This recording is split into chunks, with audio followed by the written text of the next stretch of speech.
accusation. They're throwing around the word treason. I hate to say this, but President Barack Obama, there is now incontrovertible evidence that he was the spearhead of a seditious conspiracy to subvert the will of the American people and overthrow the United States government back in 2016. They're saying that Obama knew that Russia did not meddle in the election, did not have any impact in the election. We must, absolutely must, hold every one of these criminals accountable for the crimes that they committed. They are the most heinous crimes committed in American history. But yet promoted this idea. James Comey, John Brennan, Clapper, Rice, Biden was in the meeting. They briefed Barack Obama on Hillary Clinton's plan to, quote, tie Trump to Russia collusion lies. It consumed our national discourse for 5 years. And then there's been some incredible clips of all these different news reporters, CNN and MSNBC, just saying over and over and over again, clear evidence of Russian collusion. For 20 years, you had Obama and George W. Bush's Department of Justice go easy on this guy. They didn't fully investigate the case. They didn't show any curiosity about the case. And now Donald J. Trump is asking his Department of Justice to show full transparency. And somehow that's a criticism of Donald J. Trump and not Barack Obama and George W. Bush. If you want to criticize the people who aren't showing full transparency, you ought to go after the administrations that went easy on Jeffrey Epstein, the administrations that concealed this case for 20 years, and the administrations that failed to show full transparency. When the carefully staged legacy of a former president meets the raw edge of unfiltered truth, the facade doesn't just crack, it shatters.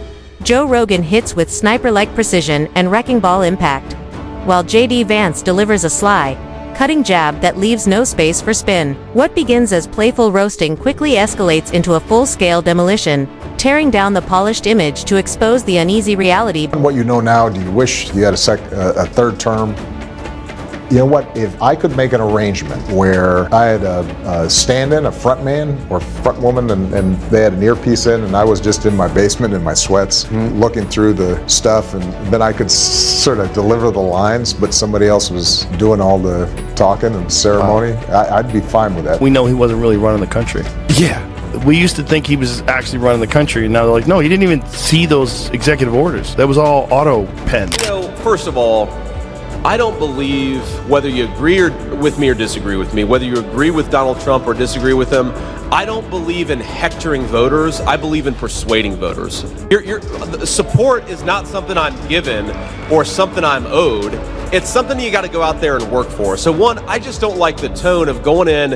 I mean, look, the better question for Barack Obama if you're or enjoying anybody this to ask video, is not don't why forget black to subscribe and tap the bell icon. The takedown begins the way all great demolitions do, by exposing the very things Obama's fans never want mentioned.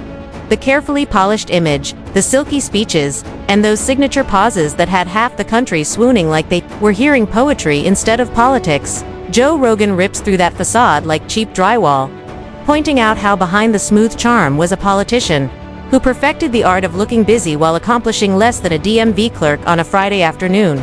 He doesn't hold back, painting Obama as a salesman of hope who could pitch inspiration like a product, but once the cameras shut off, couldn't deliver it without a teleprompter, a team of writers, and an audience willing to forget 8 years of mixed results. You've never seen the mask slip quite like this.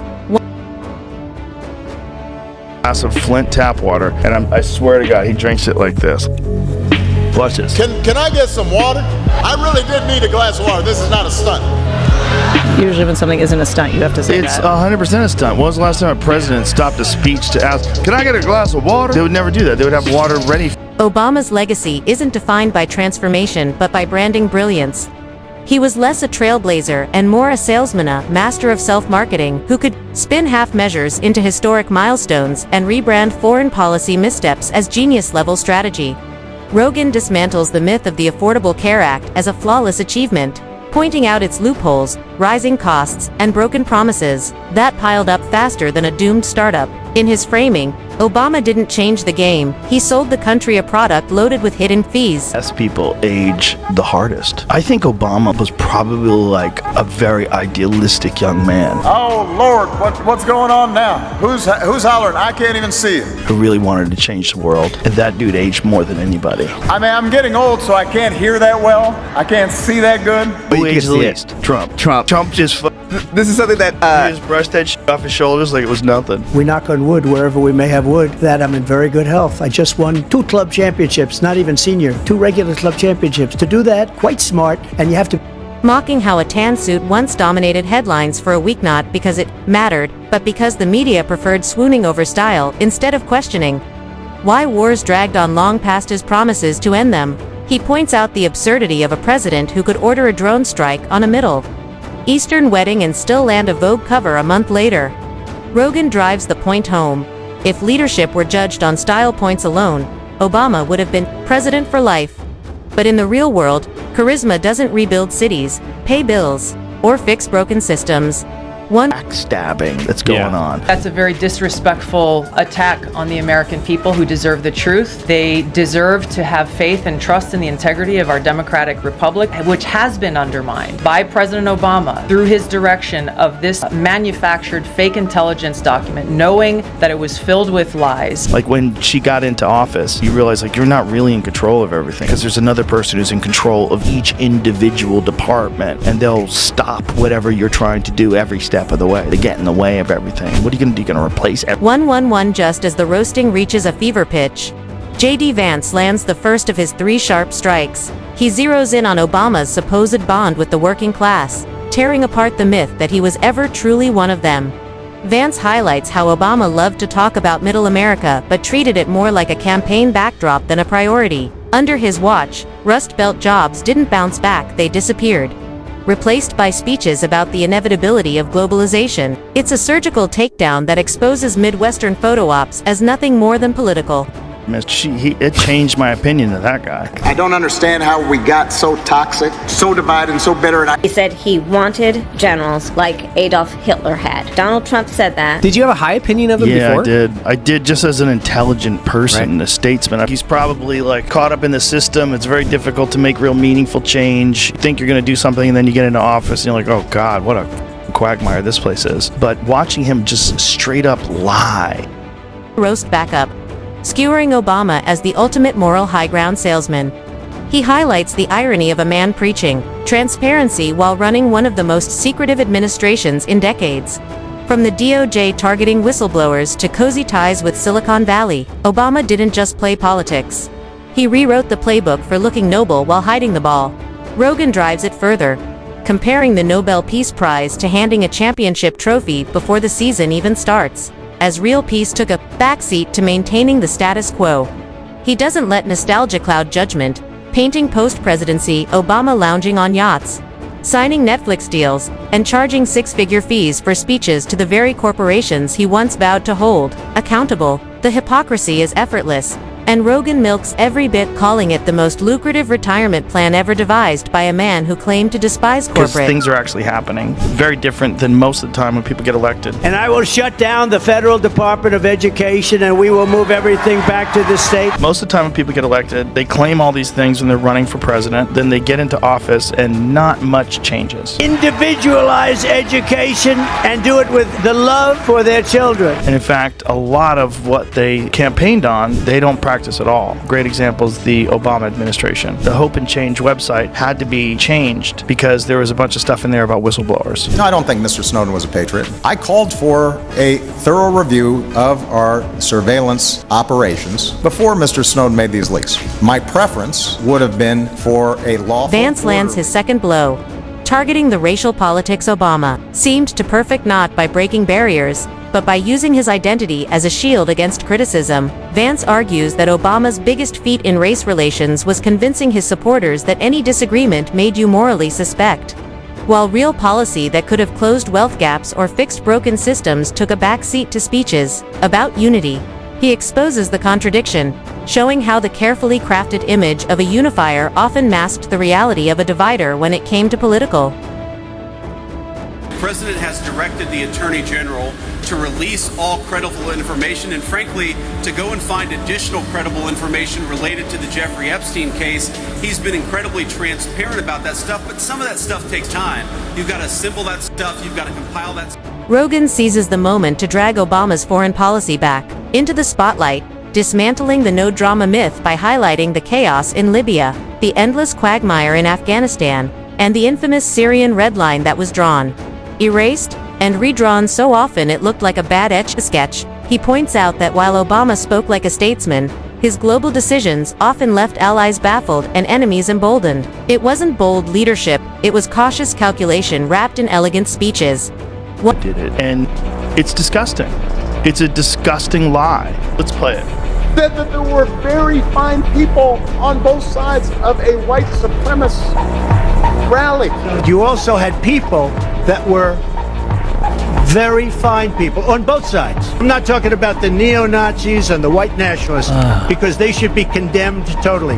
But you had many people in that group other than neo-Nazis and white nationalists. See, that's crazy. I have never seen that last part of it because the news has said that lie over and over and over and. The roast turns personal as Rogan calls out the cult-like worship Obama still commands in some circles, mocking how people treat him like a retired superhero who could swoop in to fix America, conveniently ignoring that many current problems trace back to his own decisions. He likens it to blaming the current homeowner for bad wiring while forgetting the previous owner installed it.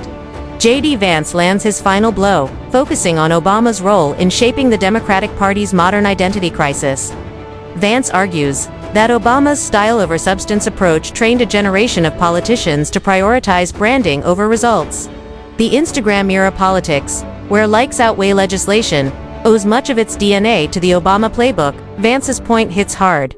It's not just about what Obama did or didn't do, but how his example set the stage for a party obsessed with optics yet disconnected from real-world impact. About what it was like. It's a disservice to the American people that former President Obama's office and others who are criticizing the transparency that is being delivered by releasing these documents. They are doing a disservice to the American people and trying to deflect away from their culpability in what is a historic scandal. She's a person, tries to be friends with everybody, tries to reach across the aisle. She's got that whole aloha spirit. The answer to that statement can very clearly be found throughout all of the documents that we have released, showing that Russia has took action to try to sow discord in the election, but showed no preference for or against. Weaving every piece of the roast into a final blitz, he paints Obama as the ultimate political illusionist, dazzling the crowd with charisma while the real work or lack thereof happened behind the curtain.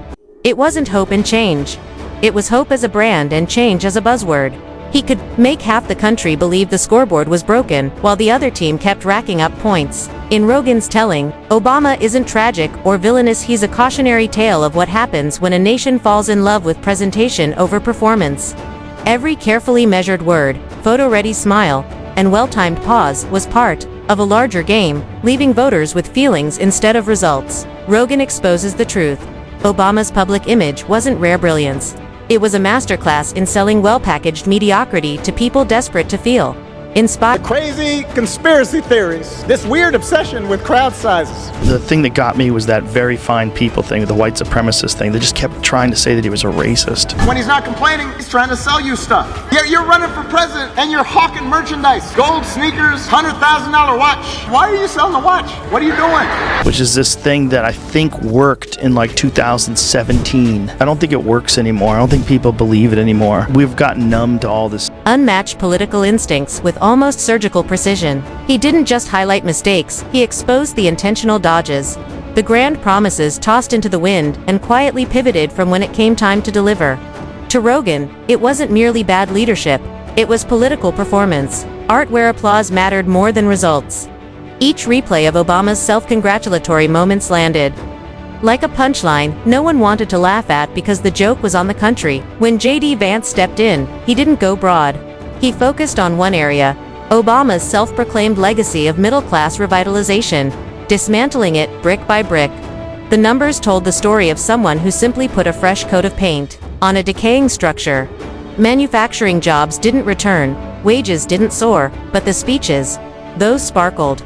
Vance made it clear, for all of Obama's talk about hope, many communities received little more than a photo op. They gave that speech when he gave a speech on television, and everybody was like, fuck this. And then they go, it kind of just went away. It was one of the most beautiful moments in modern American history. People really actually stood up and stopped a war from happening. Today, I authorize the Armed Forces of the United States to begin a limited military action in Libya in support of an international effort to protect Libyan. He seized the thread, highlighting how Obama's post-presidency life morphed into the exact corporate elite lifestyle he once claimed to resist. Netflix deals, book tours, vacation estates, every perk of the global elite, all wrapped in the charm that won votes.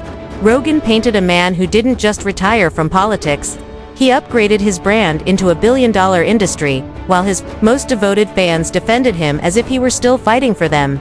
The brilliance of Rogan's roast wasn't anger, it was mocking. Every contradiction from the healthcare rollout debacle to foreign policy blunders was delivered with sarcastic disbelief, exposing how even a Nobel Peace Prize didn't prevent him from stumbling. Vance landed the final hammer, reminding everyone that the Obama years weren't a golden age, but a warm-up act for the political chaos that followed.